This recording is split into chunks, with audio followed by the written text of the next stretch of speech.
Hi అండి. ఈరోజు నేను మా పిల్లలకి తీసిన ఫోటోస్‌ని మీతో షేర్ చేసుకుందాం అనుకుంటున్నాను.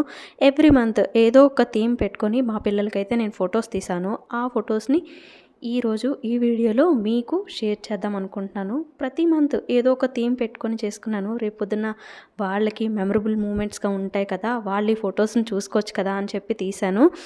ఇవి మీకు కూడా యూజ్ అవుతాయని చెప్పేసి మీకు షేర్ చేస్తున్నాననమాట. ప్రతి మంత్ ఒక్కొక్క థీమ్ పెట్టి చేశాను. ఒక్కొక్కసారి ఒక్కొక్కటి.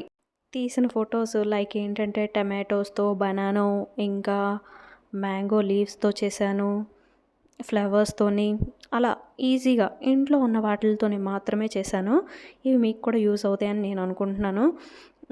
బిస్కెట్స్‌తో కూడా చేశాను. నెక్స్ట్ అలా ఇంట్లో ఉన్న వాటిలతో యూజ్ చేస్తూ రేపు పొద్దున్న వాళ్ళు ఈ ఫోటోస్ చూస్తూ ఉంటే, అమ్మ నాకు ఈ ఫోటోస్ తీసింది అని చెప్పేసి వాళ్ళకి గుర్తుంటుంది. వాళ్ళకి కూడా హ్యాపీగా ఫీల్ అవుతారని చెప్పేసి ఈ ఫోటోస్‌ని మీరు కూడా చూసేయండి. మీకు కూడా నచ్చుతాయని నేను అనుకుంటున్నాను. డైపర్స్‌తో కూడా తీశాను. బెలూన్స్‌తో అలా ఏదో ఒక థీమ్ పెట్టుకొని చేశాను. ఇవి మీకు కూడా నచ్చుతాయని నేను అనుకుంటున్నాను. మీరు కూడా మీ పిల్లలకి ఇలాగే ఇంట్లో ఉన్న వాటితోనే ఫొటోస్ కానీ తీయాలని అనుకుంటే, ఒక్కసారి నేను తీసిన వాటిలతో మీకొక ఐడియా వస్తది. ఇలాంటివి మీరు కూడా మీ ఇంట్లో మీ పిల్లలకు కూడా ట్రై చేసుకోవచ్చు. అందుకనే నేనైతే షేర్ చేస్తున్నాను. మీకు కూడా ఒక ఐడియా ఉంటది కదా! అని చెప్పేసి నేను తీసినవి మీకు కూడా యూజ్ అవుతాయని నేను అనుకుంటున్నాను. అలా అని ఇంకా మా పిల్లలు కూడా చూసుకుంటారు. మాకు కూడా మెమరీగా ఉంటాయని చెప్పి తీసిన ఫోటోస్ ఇవి.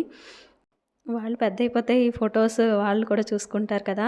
అందుకని కూడా నెక్స్ట్ ఒక్కొక్క ఫోటోలో ఒక్కొక్క క్యూట్ క్యూట్ ఎక్స్‌ప్రెషన్స్ ఇచ్చారు. ఆ క్యూట్ క్యూట్ ఎక్స్‌ప్రెషన్స్‌ని నేను చాలా బాగా మిస్ అవుతాను. అందుకని చెప్పి కూడా ఈ ఫోటోస్‌నన్నిటిని తీసుకున్నాను. మీ అందరికీ కూడా యూజ్ అవుతాయని అనుకుంటున్నాను. మీరు కూడా మీ పిల్లలకి ఇవి ట్రై చేయండి. చాలా బావుంటాయి.